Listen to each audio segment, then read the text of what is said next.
नमस्कार, कार्यक्रम रणनीति में आपका स्वागत है। मैं हूं विनोद कुमार। दोस्तों, आखिरी चरण की अधिसूचना आज जारी हो चुकी है। ये इसलिए महत्वपूर्ण है क्योंकि आखिरी चरण में हिंदू बहुल जो जिले हैं वहां पे इलेक्शन होनी है और भारतीय जनता पार्टी के सारा स्टेक यहीं पे लगा हुआ है। और आज दूसरे चरण का आखिरी दिन है अपना नॉमिनेशन फाइल करने के लिए। ये चुनाव इसलिए भी महत्वपूर्ण है क्योंकि करीब 10 सालों के बाद 2014 में लास्ट टाइम विधानसभा के चुनाव हुए थे और अब 2024 में होने जा रहे हैं। और बीच में जो बड़ा फैसला लिया था वो फैसला इस चुनावों के परिणामों को बताएगा कि क्या ये फैसला सही था या गलत था। शायद यही कारण है कि हर एक पॉलिटिकल पार्टी कोई भी जोखिम नहीं लेना चाहती है।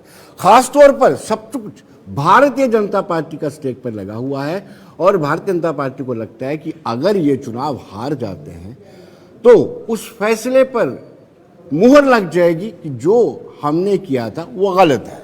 वहीं दूसरी ओर जो नेशनल कॉन्फ्रेंस इंडिया ब्लॉक है, वो ब्लॉक हल्का हल्का टूटा ब्लॉक है, वो भी चाहता है कि हम चुनाव जीत करके बताएं कि जो फैसला किया गया था जम्मू कश्मीर की आवाम के हित में नहीं था। शायद यही एक कारण है हर एक पार्टी पुरजोर प्रयत्न कर रही है कि उनकी पार्टी जीते। कल गृहमंत्री अमित शाह आ रहे हैं, 2 दिवसीय दौरे पर आ रहे हैं और आज अनुराग ठाकुर किश्तवाड़ में गए हुए हैं। यानी पार्टी किसी भी स्टार प्रचारक को नहीं छोड़ेगी और 10 सितंबर के बाद और भी तूल पकड़ेगा प्रचार, क्योंकि 40 स्टार प्रचारक जिसमें प्रधानमंत्री नरेंद्र मोदी, गृहमंत्री अमित शाह, राजनाथ सिंह, जेपी नड्डा जैसे बड़े लोग चुनाव प्रचार में आ रहे हैं। योगी आदित्यनाथ का भी इस फहरिस्त में नाम है। यानी ये स्टार प्रचारक कुछ बदलाव ला सकते हैं। लेकिन कल ही राम माधव ने जो स्टेटमेंट दी है वो भी अपने आप में महत्वपूर्ण है। और दूसरा, जो राहुल गांधी ने कहा है कि हमें स्टेटहुड पहले चाहिए था, चुनाव बाद में होना चाहिए था, बहरहाल इंडिया ब्लॉक जीतेगा। उन्होंने दावा किया है कि सरकार जो है, जो इंडिया ब्लॉक है यानी अलायंस है, वो ही बनाएगी। उन्होंने बड़े कॉन्फिडेंस से कहा है कि सरकार हम बनाएंगे, हम सरकार बनाएंगे और दर्जा भी, पूर्ण राज्य का दर्जा भी देंगे। उसके बाद तुरंत प्रेस कॉन्फ्रेंस भाजपा की ओर से की जाती है और कहा जाता है कि यह प्रोरोगेटिव जो है केंद्र सरकार का होता है, ऐसे खोखले दावे नहीं करने चाहिए। लेकिन राहुल गांधी ने यह कहा था कि इंडिया ब्लॉक केंद्र सरकार पर इतना दबाव बनाएगा कि केंद्र को यह मानना पड़ेगा, तस्लीम करना पड़ेगा कि हमसे गलती हुई है, एक फुल फ्लैश स्टेट को एक यूटी बना करके। इस पर चर्चा करेंगे। इंजीनियर दया सागर जी हमारे साथ मौजूद है, सीनियर जर्नलिस्ट है, कॉलमनिस्ट है, सोशल वर्कर है और इनकी जम्मू कश्मीर पर बड़ी पैठ है। और अंदर की बात करें, 370 में जो संशोधन हुआ, 35 से रिपील हुआ, उसमें सूत्रधार ये भी रहे हैं।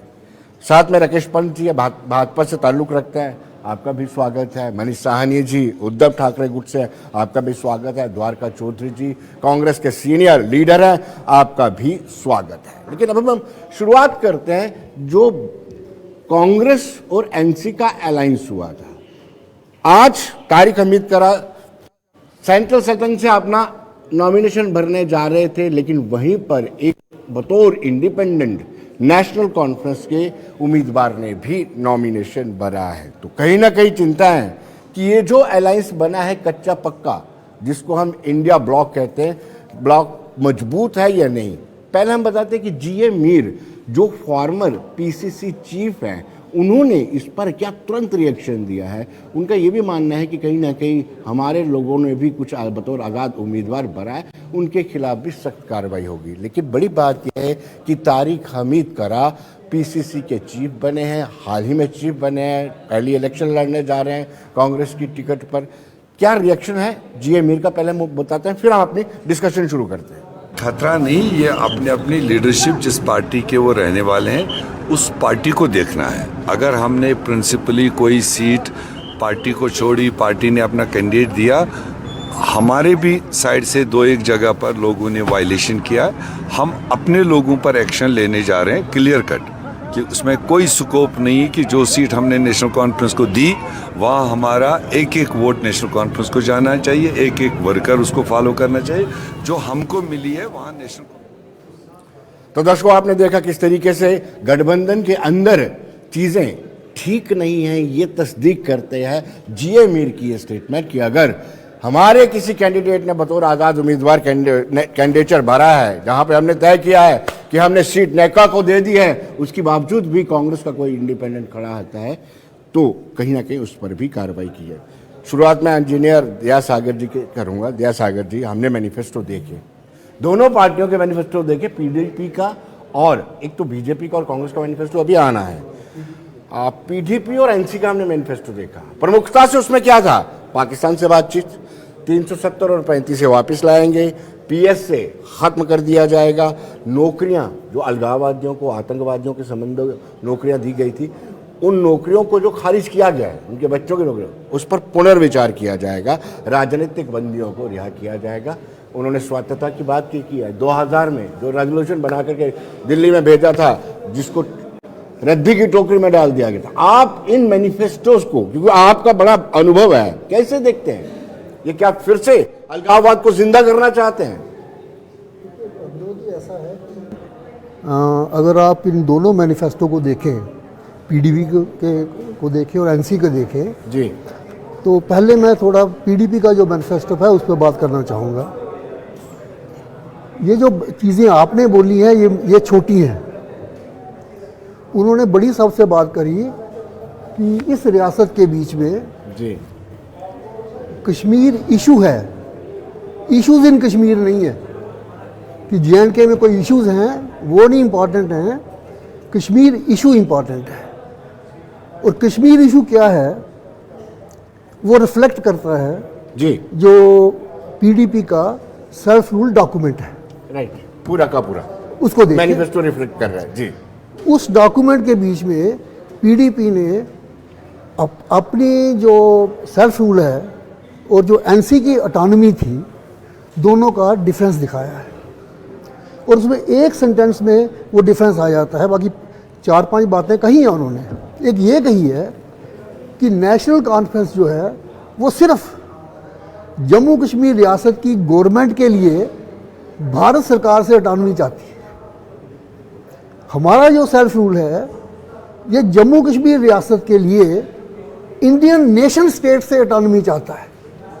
समझे आप इस चीज़ को? जी, ये दोनों ऑटोनॉमीज का डिफरेंस है जिन को हर पॉलिटिकल पार्टी ने देखना चाहिए था। जी, समझिए, कांग्रेस ने भी देखना चाहिए था जब उनके साथ अलायंस किया, और शायद बीजेपी ने देखना चाहिए था इसको थोड़ा सा, जी, कि सेल्फ रूलिंग का एक एजेंडा है जिसको ये होल्ड करके चलते हैं। यहाँ तक कि महबूबा ने जब वो पार्लियामेंट में गई थी वहाँ पर भी उन्होंने कहा कि सभी चीज़ों की बात हो रही है, ये कश्मीर के अंदर के इश्यूज़ की बात कर रहे हैं, कश्मीर इशू की बात कोई भी नहीं कर रहा है।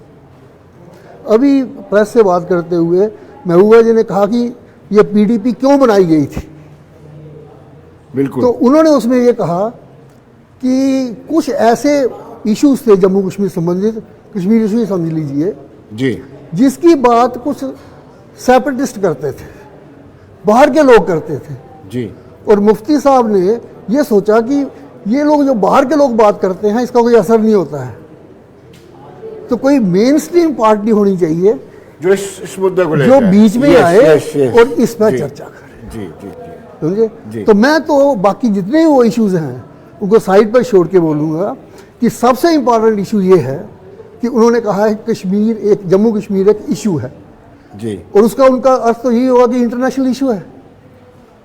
समझे? जी, तो इसमें देखना पड़ेगा कि कोई अंतर है या क्या।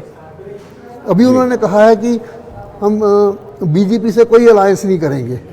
समझे? तो अगर उनका ये इशू है कि कश्मीर इज ए इशू, तो बीजेपी अलायंस भी नहीं करने जाएगी उनके साथ, जी, जी, अगर इस चीज़ को देखा जाएगा तो। अब आ गया नेशनल कॉन्फ्रेंस, बहुत बातें उन्होंने कही, सब कही हैं, पहले भी कही हैं, सभी लोग कहते हैं ये चीज़। एक उन्होंने कहा है कि हमने 370 को वापस लाना है। समझे? तो ये पूछा जा सकता है कि 370 आप वापस लाएंगे कैसे? वो तो थ्रू पार्लियामेंट ही आना है ना। जी, समझे? तो शायद उन्होंने करेक्शन कर दिया बाद में कि हमें बहुत समय भी लग सकता है इसको वापस लाने के लिए। 100 साल तक कहा उन्होंने। हाँ, जो भी कहा कि पार्लियामेंट 100 साल तक पार्लियामेंट में पहुंचेंगे तभी। तो ये इन प्रश्नों के उत्तर क्लियर देने चाहिए। जी, अब 35A की भी बात उन्होंने करी उसके बीच में, तो मैं उनसे ये प्रश्न पूछता हूँ as a permanent resident of Jammu and Kashmir, समझे, कोई बाहर का आदमी नहीं। 35A जो था ये बनाया गया था परमानेंट रेजिडेंट्स को स्पेशल कंसिडरेशंस देने के लिए, जी जी, उनको कोई चीज़ें देने के लिए जो किसी को नहीं मिल सकती है। तो जब ये खुद सत्ता में थे, जे का कॉन्स्टिट्यूशन में प्रोविजन भी था कि हम चेंज भी कर सकते हैं, जी, तो इन्होंने वुमेन को उसके अधिकार क्यों नहीं दिए?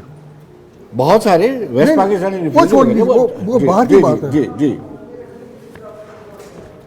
ये it was for permanent residents of Jammu and Kashmir 35 में, राइट, राइट।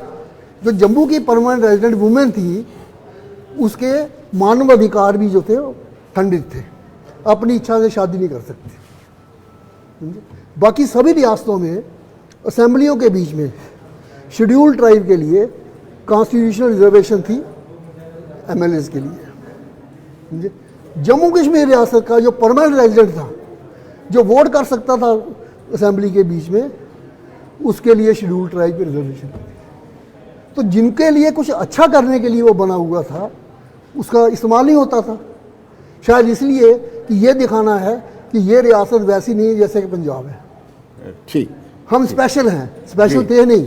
जी, मैं मेंटेन करता हूँ साइंटिफिकली इसको कि जम्मू कश्मीर का कोई स्पेशल स्टेटस था ही नहीं कभी, जी, समझे। लेकिन कुछ लोग कहते रह गए है, कुछ कहते रहे हमने हटाना है, तो दोनों ने मान लिया कि है।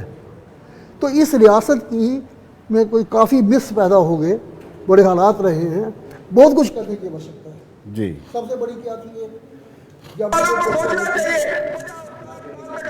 जी, चलिए सीधे हम आपको रजौरी लिए चलते हैं, जहां से राम माधव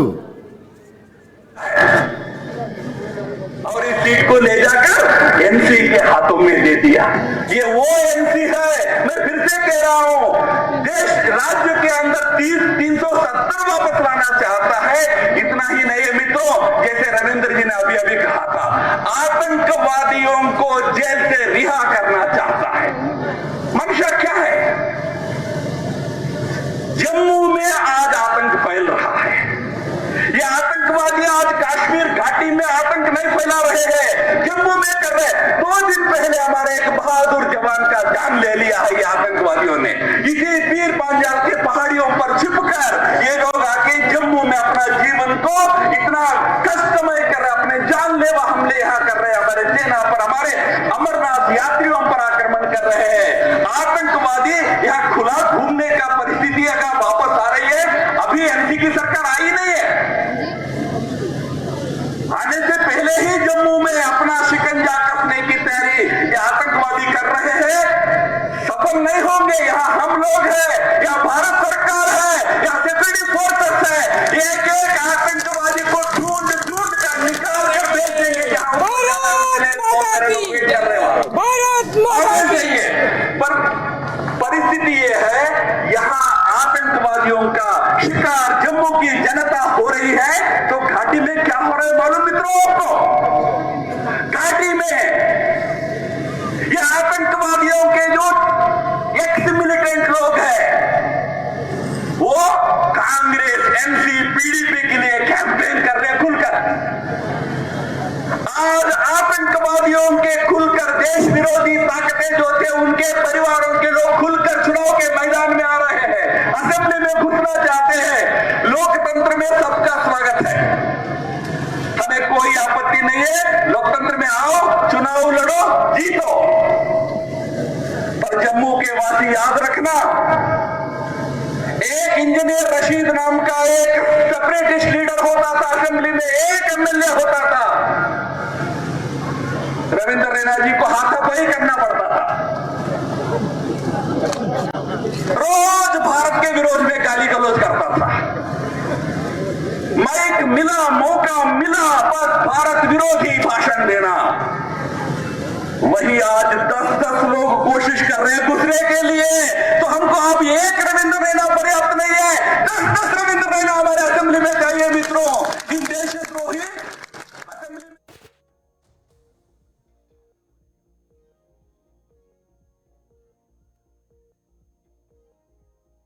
आतंकवादी को यहाँ नहीं रहने दिया जाएगा, ढूंढ ढूंढ कर, तलाश तलाश कर उनको खत्म किया जाएगा, न्यूट्रलाइज किया जाएगा। राकेश पंत जी मेरे साथ खड़े हैं, तालिब के बारे में जिक्र करेंगे, जो आपके आईटी सेल में बैठा हुआ तो आपको पता नहीं चला, उसको नहीं ढूंढ पाया।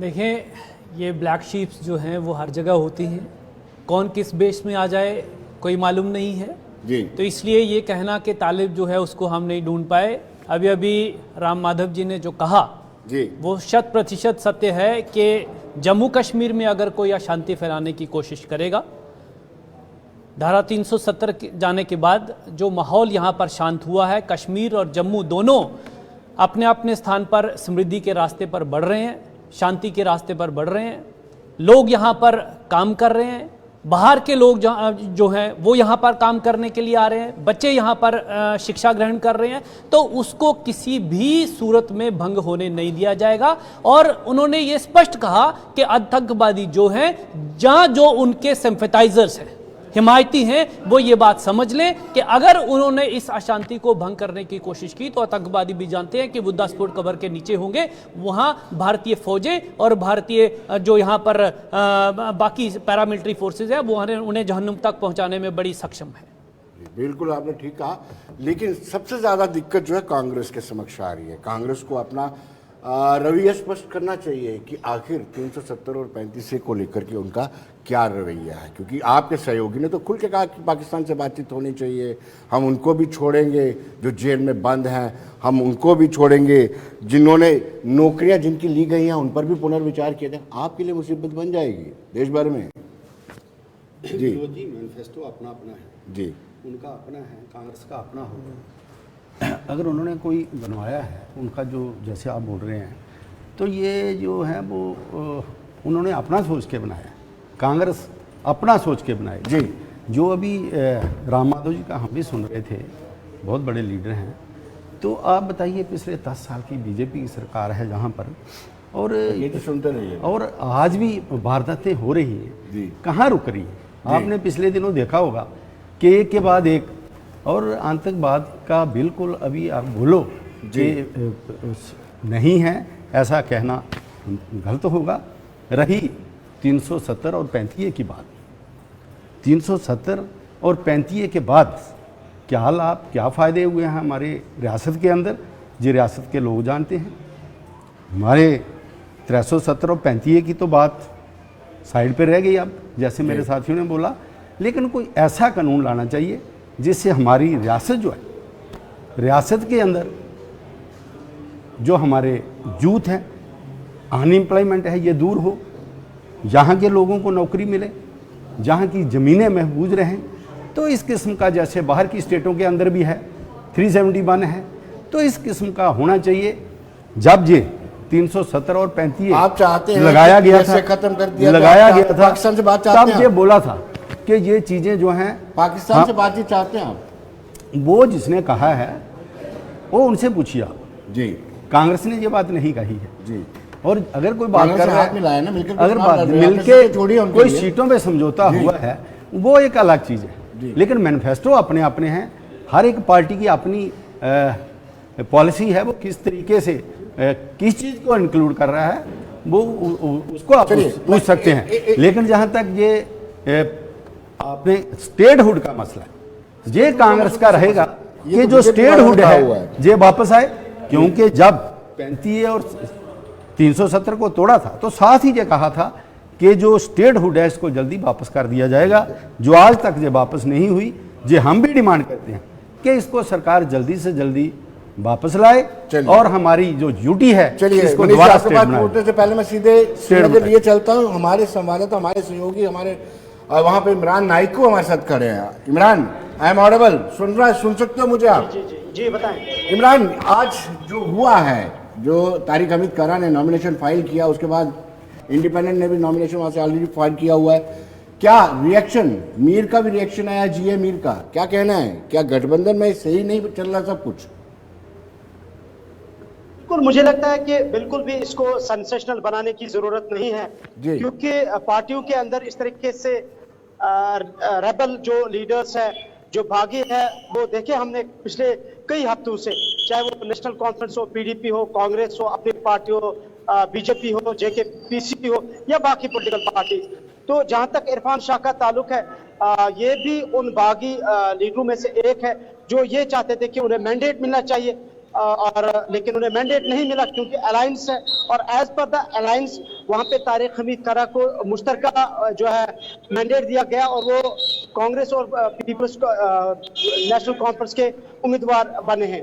और इसी तरीके से अगर आप ईदगाह कॉन्स्टिट्यूंसी में जाएंगे, वहां पर मुबारक गुल को नेशनल कॉन्फ्रेंस ने मैंडेट दिया है, लेकिन मुबारक गुल के ही बहुत सारे हामियों ने उन्हीं के खिलाफ एक कैंडिडेट को खड़ा किया है, जो 3 रोज पहले जिन्हें गुलाम नबी आजाद की डीपीएपी ने मैंडेट दिया था, गुलाम नबी पालपुरी को, लेकिन 2 दिन के बाद उन्होंने मैंडेट से भी इनकार किया और खुद भी पार्टी से मुस्तफी हुए, और आज उन्होंने नॉमिनेशन फाइल भरा है बतौर आजाद उम्मीदवार, और उनके जो सपोर्टर्स है वो वही लोग हैं जो नेशनल कॉन्फ्रेंस के सीनियर लीडर मुबारक गुल के हैं। तो इसी तरह से जो शाल्टेन कॉन्स्टिट्यूंसी का ताल्लुक है, हमने देखा कि हजारों की तादाद में आज सपोर्टर्स तारिक हमीद करा के साथ वहां पे मौजूद थे, और उनके घर से ही बड़ी रैली थी जो हमने गुलिस्तान पे इनफैक्ट ऑफिशियल फेसबुक पेज पे लाइव भी चलाई, तो काफी सारे लोग वहां पे थे।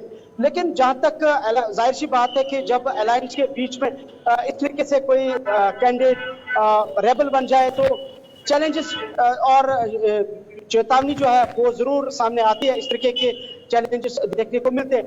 लेकिन कुल मिला के अगर देखा जाए तो ये अलायंस के लिए हम ये समझिए कि ये एक अगर कोई लीडर बागी बन जाता है तो इसका मतलब यही नहीं कि पार्टी पर उसका वो पार्टी उससे डिसइंटीग्रेट हो जाती है या पार्टी उससे कोलैप्स हो जाती है। इसमें गुलाम अहमद मीर का रिएक्शन जो आपने कभी चलाया, तो हम भी वहां पे थे, तो उनका यही कहना था कि ये पार्टी के प्रिंसिपल्स की बुनियाद पे ये अलायंस किया गया है और उनको मद्देनजर रखते हुए पार्टी को वो फॉलो अप करना है, चाहे वो नेशनल कॉन्फ्रेंस हो चाहे वो कांग्रेस हो। हालांकि इरफान शाह का अभी तक पूरी तरह से तस्दीक नहीं हुआ है, लेकिन हमारे पास जो इत्तलात है कि उन्होंने फॉर्म भरा है बतौर आजाद उम्मीदवार। लेकिन इस तरीके से इरफान जैसे बहुत सारे लोग अभी कश्मीर के अंदर या जम्मू के अंदर है जो चाहते थे कि उन्हें पार्टी मैंडेट दे, लेकिन मैंडेट नहीं मिला, वो बागी बन गए, और इसलिए मैं समझता हूं कि कोई फर्क नहीं पड़ेगा। चलिए इमरान, बहुत बहुत शुक्रिया हमारे साथ जुड़ने के लिए ग्राउंड जीरो से। और आपने देखा कि कहीं ना कहीं गठबंधन में ये तो कह रहे हैं कोई फर्क नहीं पड़ेगा, लेकिन कहीं ना कहीं इसका इम्पैक्ट जरूर पड़ता है। मनीष सैनी जी, राम माधव ने कहा है कि आतंकवादियों के पूर्व आतंकवादियों का समर्थन ले रही है नेशनल कॉन्फ्रेंस, पीडीपी और कांग्रेस, क्या कहेंगे आप? शुरू में आपने वक्तव्य दिया कि इंडिया गठबंधन कह के बुलाया कांग्रेस और नेका के गठबंधन को। पहले तो मैं आपसे निवेदन करूंगा तमाम मीडिया हाउस से कि नेका और कांग्रेस का गठबंधन इंडिया गठबंधन नहीं है। इंडिया गठबंधन में 38 मुख्य दल है। आपका दर्द न समझिए, इसमें कोई दर्द नहीं है। आपका दर्द हमारी तो विचारधारा भी नहीं मिलती। सीपीआईएम को एक सीट दी है, एक सीट उन्होंने पैंथर्स पार्टी को दिया है। देखिए, आप बताते मैं आपको बताता हूं, शिवसेना यूबीटी मुख्य घटक दल है इंडिया गठबंधन का। अगर हमें पार्टी से अलग चुनाव लड़ने के निर्देश मिले हैं, हमें वहां से मैंडेट दिया जा रहा है, यही मतलब है कि ये इंडिया गठबंधन नहीं है। इसको कृपा करके इंडिया गठबंधन कहकर ना बुलाइए। लेकिन ये रही वही राम माधव जी हैं जो सत्यपाल मलिक जी, जिनके ऊपर मुझे लगता है वो फाइलें 300 करोड़ का आरोप लगाते थे, तो उस पर भी छोड़ दीजिए। अभी हमारे विशेषज्ञ 35A और 30A को बहुत विस्तार से इन्होंने बताया, बारीकियां भी बताई और पीडीपी और नेका की विचारधारा भी बताई। मगर ये बताना भूल गए कि उसी पीडीपी की विचारधारा के साथ, वो विचारधारा उनकी शुरू से है, बीजेपी ने उनके साथ गठबंधन किया था और जम्मू कश्मीर के अंदर सरकार भी चलाई थी, और उस समय भी उनकी वही विचारधारा थी, कोई कॉमन मिनिमम प्रोग्राम उनके अंदर नहीं था। देखिए, आरक्षण का जम्मू कश्मीर के अंदर इश्यूज की बात चल रही थी। अगर जम्मू कश्मीर इशू है तो उसके लिए केंद्र सरकार जिम्मेदार है। अगर इस तरह का कोई बयान देता है, देखिए जम्मू कश्मीर भारत का अभिन्न अंग था, है और रहेगा। इसको कभी नहीं बर्दाश्त किया जा सकता कि जम्मू कश्मीर को कोई इशू बताए। केंद्र सरकार को इसके ऊपर कड़ा संज्ञान लेना चाहिए। मनीष जी, ये कह रहे हैं ना, पीडीपी वाले कह रहे हैं, बिल्कुल एनसी वाले कह रहे हैं, बिल्कुल still Kashmir is the issue, और मुस्तकबिल सर्वाइवल के, उनके भविष्य के लिए पाकिस्तान से बात किए। आपको मैंने साथ वाली चेयर में बैठे हुए देखा है, डॉक्टर फारूक अब्दुल्ला। बिल्कुल, देखिए वो कॉमन मिनिमम प्रोग्राम था, वो जम्मू कश्मीर के जनता के हित के लिए बैठे थे। उस समय बैठे थे जब बीजेपी सरकार जो है बाहरी लोगों को, गैर स्थानीय लोगों को वोट का अधिकार दे रही थी। हम तमाम लोग एक मंच पर आए थे। हम जम्मू कश्मीर के राज्य के दर्जे के लिए आज भी चाहते हैं कि तमाम पार्टियां एक मंच पर आए। हम तो कल भी कश्मीर के अंदर अपील करके आए हैं तमाम विपक्षी पार्टियों से कि अगर आप स्थानीय लोगों की भलाई चाहते हो, स्थानीय अपनी संस्कृति पहचान की सुरक्षा चाहते हो, स्थानीय लोगों को नौकरियां और शिक्षा संस्थाओं के अंदर पहला अधिकार चाहते हो, तो आओ मिलकर धारा 371 के ऊपर लड़े। आज लेह लद्दाख लड़ रहा है जी, वो पद यात्रा निकाल रहे हैं और केंद्र सरकार उनके आगे झुकेगी। आप देख लीजिएगा, ये समय बताएगा। हमारी सुई 370 पर क्यों अटकी हुई है। मैं तो वहां जनता को भी जागरूक करने के लिए जा रहा हूं बार बार कि 370 छोड़िए। अगर आपका जो है मन ये है कि जनता की भलाई करनी है, हमारे स्थानीय लोगों को अधिकार दिलाने हैं जिनका पिछले 5 सालों से लगातार हनन किया जा रहा है। ना केवल लोकतांत्रिक अधिकार का, मौलिक अधिकारों का हनन किया जा रहा है, लगातार हमारे मतदाता के वैल्यू को खोखला किया जा रहा है। जो पुनर्गठन अधिनियम किया गया, ये क्या है? यही राम माधव जी अभी 45 सीटों का दावा कर रहे हैं और बीजेपी तो लगातार सरकार बनाने की बात करती है। कभी 50 कहते थे, अब खुद ही नीचे आ गए। एग्जिट पोल पर बैन लगा दिया गया है, एग्जिट पोल पर, कि जम्मू कश्मीर के ऊपर एग्जिट पोल नहीं दिखाया जाए। क्यों?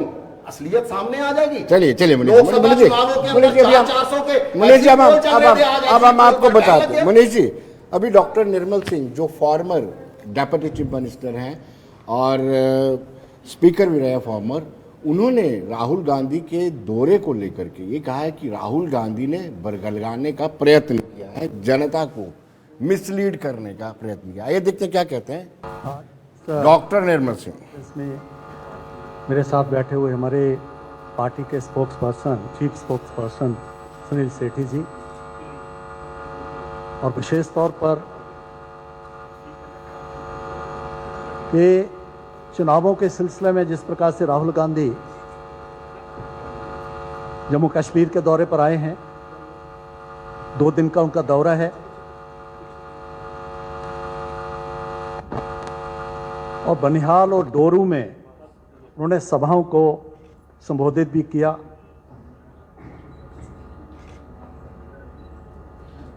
कई प्रकार की उन्होंने बातें की हैं। जम्मू कश्मीर में जो हालात हैं उसके ऊपर भी उन्होंने प्रश्न चिन्ह लगाने की कोशिश की,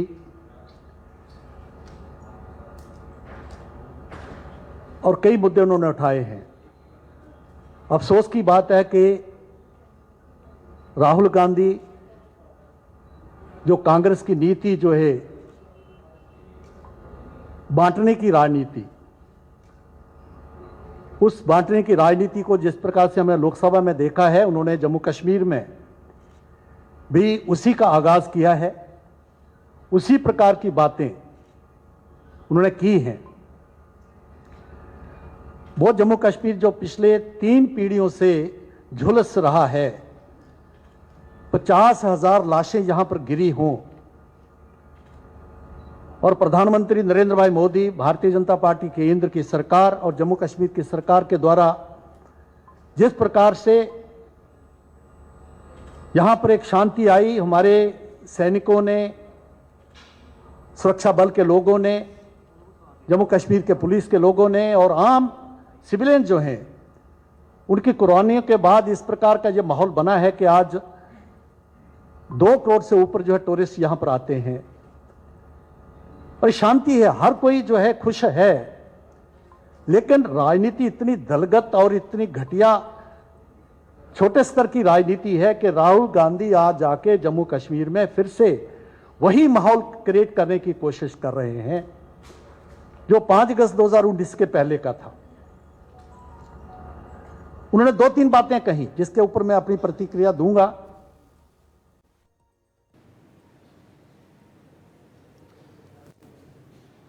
तो दर्शकों, आपने देखा कि किस तरीके से डॉक्टर निर्मल सिंह कह रहे थे दलगत राजनीति करते हैं राहुल गांधी। मैं अब इंजीनियर दया सागर जी से जानना चाहूँगा, जिस तरीके से इन्होंने कहा, डॉक्टर निर्मल सिंह ने, एक नैरेटिव सेट हुआ है कहीं ना कहीं, मैं इंडिया ब्लॉक कहूँगा, मनीष जी गुस्सा कर जाएंगे, कहीं ना कहीं नेशनल कॉन्फ्रेंस, कांग्रेस और पीडीपी ने ये एक नैरेटिव सेट करने का प्रयत्न किया है, लोकल वर्सेस नॉन लोकल।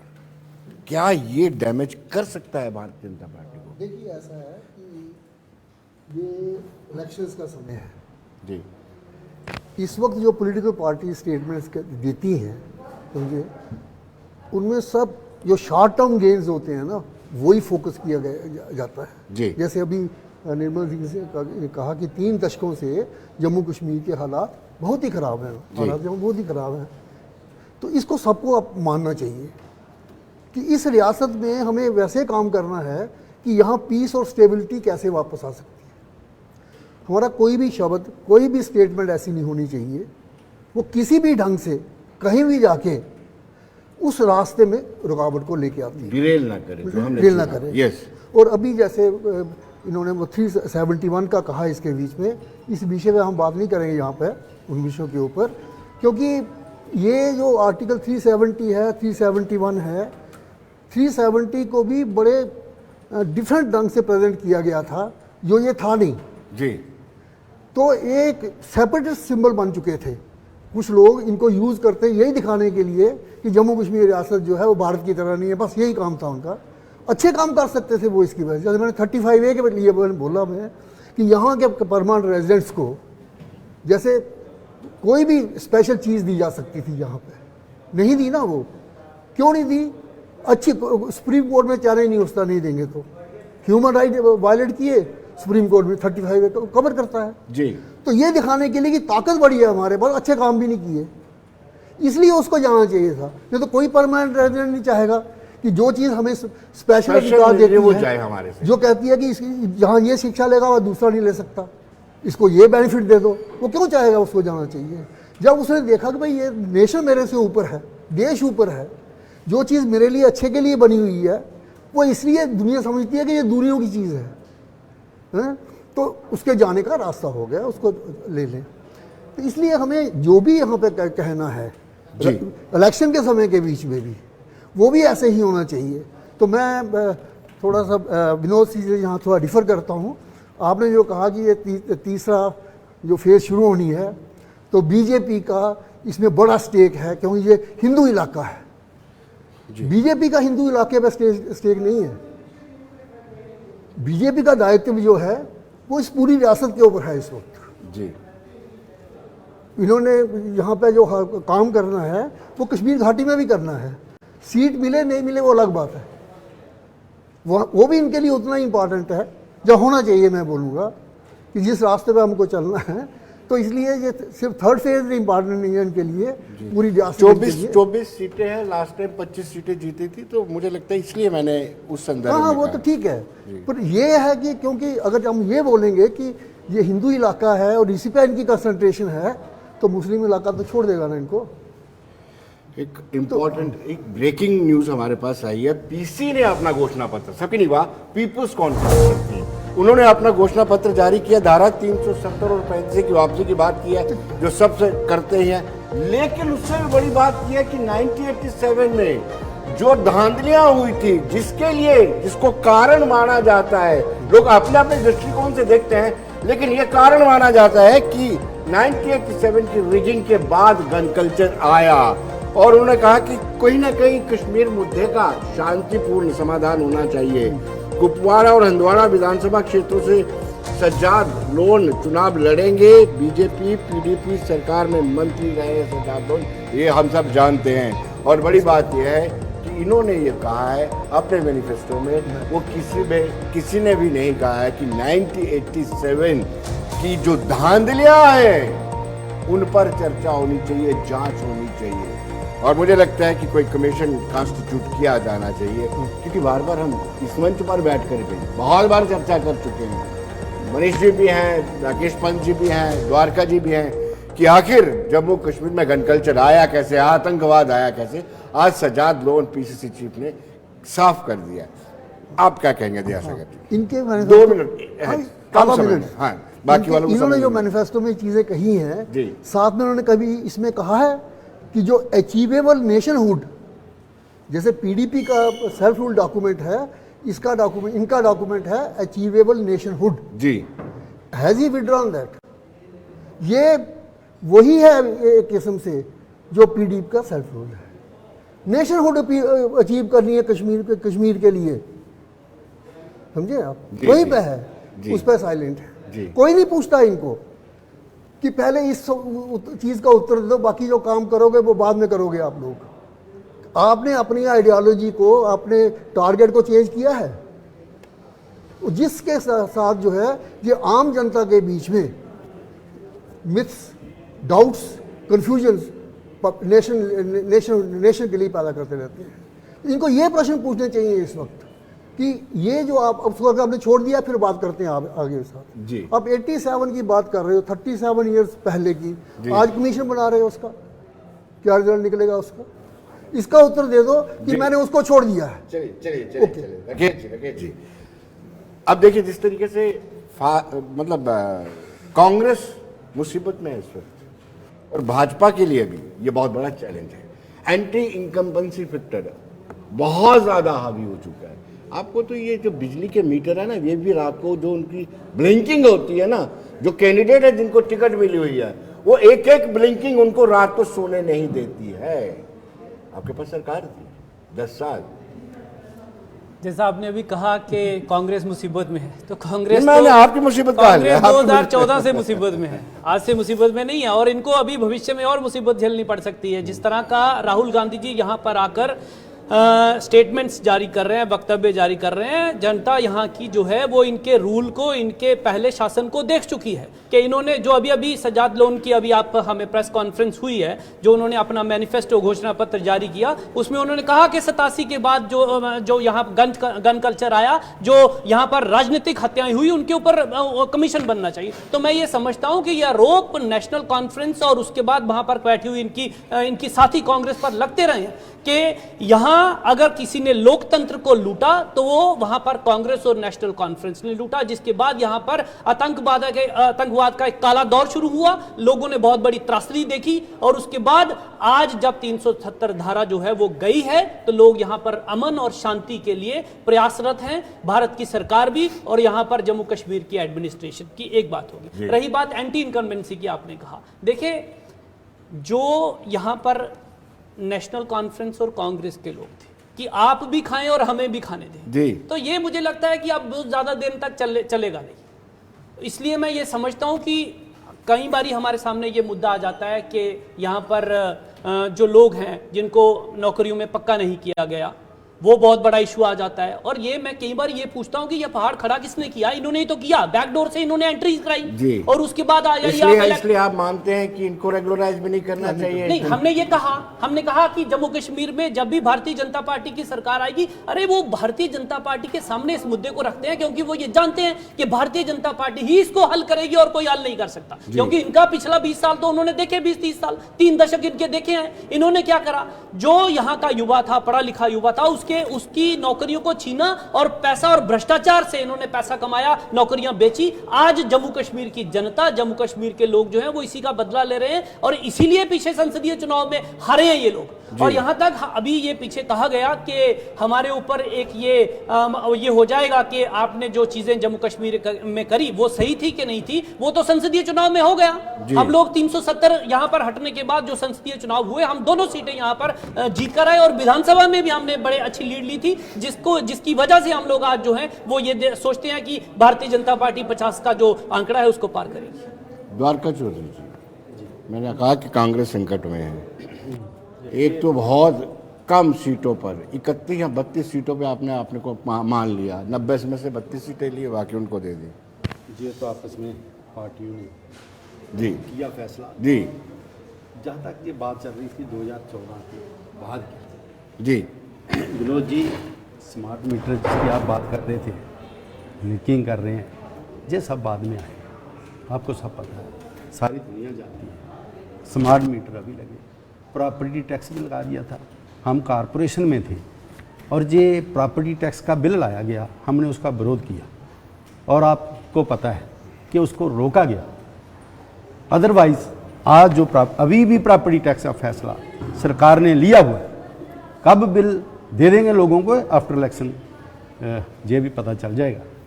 इसलिए लोगों को पता है कि किसको लाना है, कौन सी परेशानियां देने वाले लोग हैं हमें।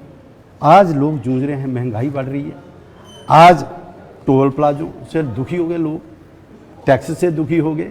आज जो है जैसे आपने बिजली की बात की, कितने कितने बिल आ रहे हैं देखो जाकर के। जिसका 800 रुपये बिल आता था सीधा 7000, वो जो ब्लिंकिंग होती ना उसके भी बिल चलते हैं। तो लोग परेशान हैं, ये तो आने वाला वक्त बताएगा। वोटों की बात है तो वोटों की रेसो बीजेपी की कम हुई है और कांग्रेस की बड़ी है। ये इसका पूरा डाटा निकाल के देख लेना। आने वाले वक्त में जो अभी इलेक्शन हो रहे हैं, ये सब लोग सब कुछ जानते हैं कि किसको वोट दे करके हम जो लोग हैं वो हमारे साथ सही इंसाफ हो सकता है, हम महंगाई से बच सकते हैं, हम टैक्सों से बच सकते हैं और हम एक अच्छी ज़िंदगी जी सकते हैं। ये सब लोग जानते हैं। ये आने वाले वक्त में लोग वोट डाल के इसका प्रूफ कर देंगे। मनीष जी, कितना एंटी इनकम्बेंसी फैक्टर कितना रहेगा ये चुनावों में?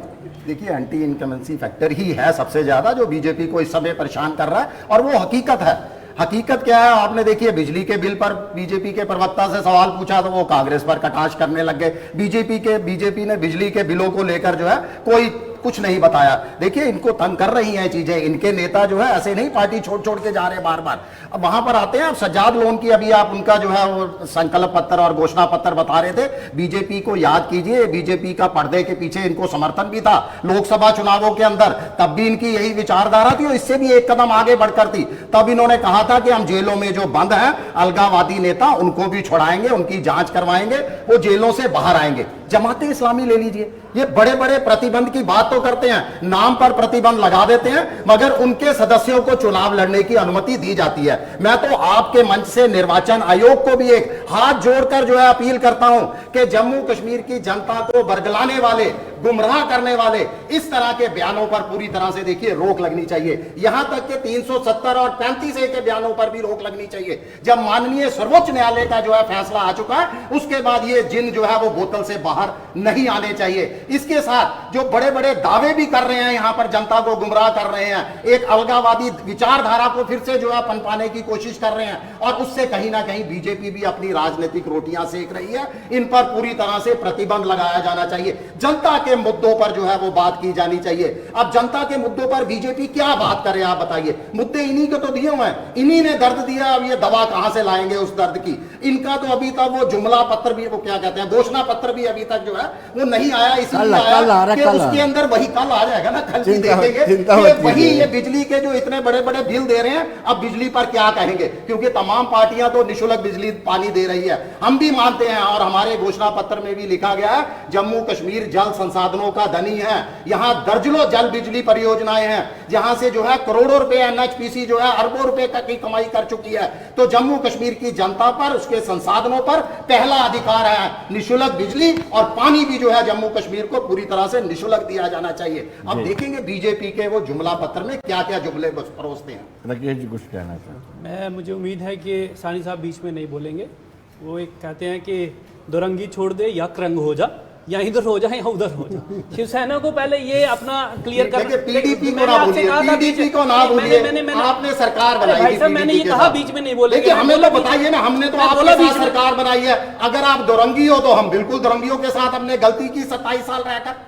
अब हमारे ऊपर उंगली उठाने से पहले बताइए तो सही ना, सही परोसिए। मुझे लगता है परोसिए तो सही सरकार। हम अगर हमने सिर्फ बीजेपी समय का नाम नहीं उनके बाद। चलिए मैंने अभी बोलना शुरू किया था, वो जानते हैं कि मैंने कहाँ पाँव रखा है और इसलिए गलत दर्शकों को आप गलत जो है गुमराह करने की कोशिश कर रहे हैं। लीजिए गुमराह कौन कर रहा है? अरे भाई आप बात करते हैं जमुई में जब से 370 गई है, इनके पास डाटा पड़ा होगा कितने लोगों ने यहाँ पर जमीन खरीदी आके, बाहर के लोगों ने, कितने लोग जहाँ पर नौकरियां जो है उन्होंने ली यहाँ पर आकर।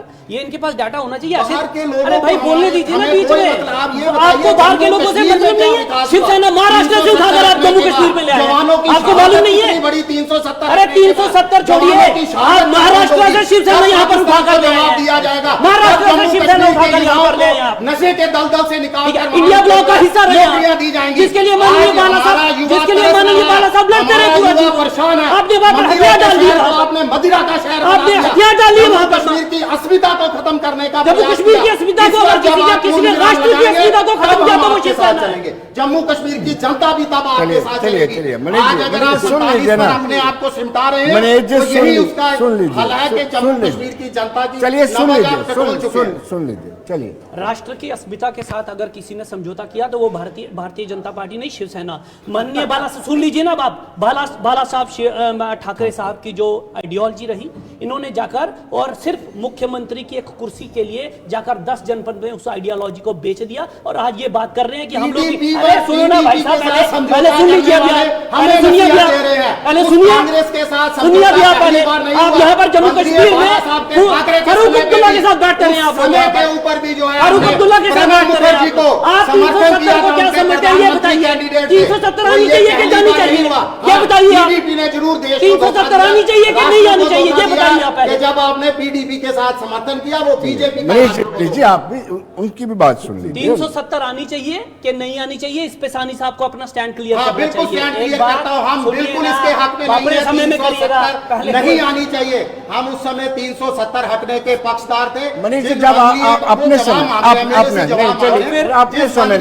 उन्होंने कहा नाम ले रहे हैं, उनका सपना था देश में एक संविधान एक निशान, और हमने हमेशा 370 का समर्थन किया है हटने का। हम कभी 370 के साथ नहीं रहे। जिन पॉलिटिकल पार्टी को आप हमारे साथ बैठे हुए देखते हो, एक भी बयान उस पॉलिटिकल पार्टी का निकाल के देख लीजिए। अगर हमारे साथ उन्होंने मंच शेयर किया और 370 के ऊपर एक भी बयान सुनने की आदत डालिए। चलिए अब मैं बोलूं।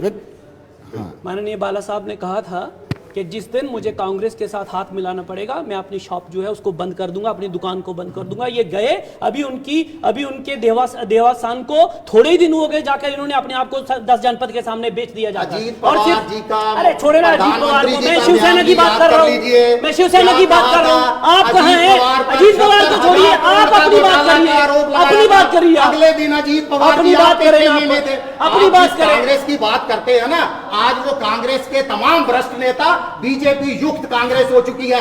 इस कांग्रेस के साथ बंदनीय बाला साहब ने, ठाकरे जी ने बोला था कि हम कभी हाथ नहीं मिलाएंगे। वो तमाम कांग्रेस के नेता आज बीजेपी के अंदर। मैं आपकी बात कर रहा था, मैंने बड़ा इंपॉर्टेंट सवाल पूछना है। बाकी लोगों की शरद पवार जी को भी आप यही कह रहे हैं। आज शरद पवार जी को भी यही कह रहे हैं। प्रधानमंत्री जी बताते हैं कि मेरे लिए चलिए मैं इंजीनियर दया सागर जी से पूछना चाहूंगा। दया सागर जी, बदलता कश्मीर नारा देते हैं बीजेपी वाले कि 5 अगस्त 2019 के बाद तिरंगे वहाँ पे चले गए। बदला कश्मीर G20 का सफल आयोजन हुआ, 2 करोड़ 11 लाख वहाँ पे पर्यटक भी आए, और जो लोग इनके साथ थे, पीसी की भी बात करूँ, वो भी कह रही है कि 370 और 35 से वापस आना चाहिए। क्या ये बदलता माहौल है? क्योंकि सवाल इसलिए इम्पोर्टेंट है, क्या वाकई में कश्मीर की अलगाववाद की, कश्मीरी के लोगों के अलगाववाद की मानसिकता में कोई अंतर नहीं आया है? देखिए, ऐसा है, जैसे मैंने कहा कि इस रियासत के बीच में इतनी मिथ्स जो है वो पैदा हो चुकी हैं पुराने समय के बीच में।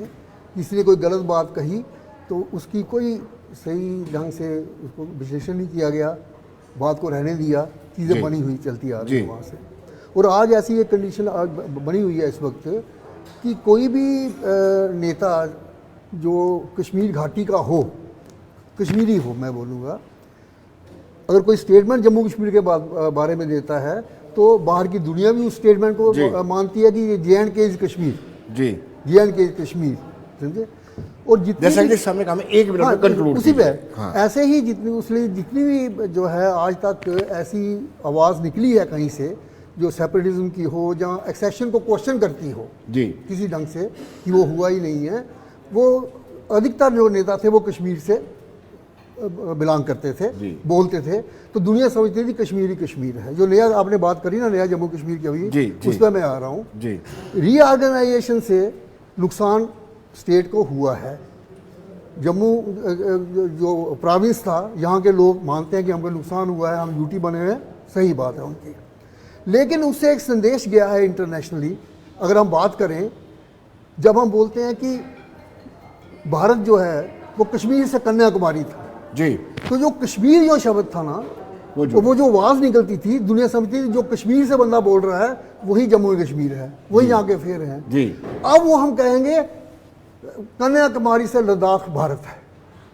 ये शब्द जब हम बोलना शुरू करेंगे, आहिस्ता आहिस्ता बोलना शुरू करेंगे, वो इम्पैक्ट जो पड़ती है उसे कम होना है।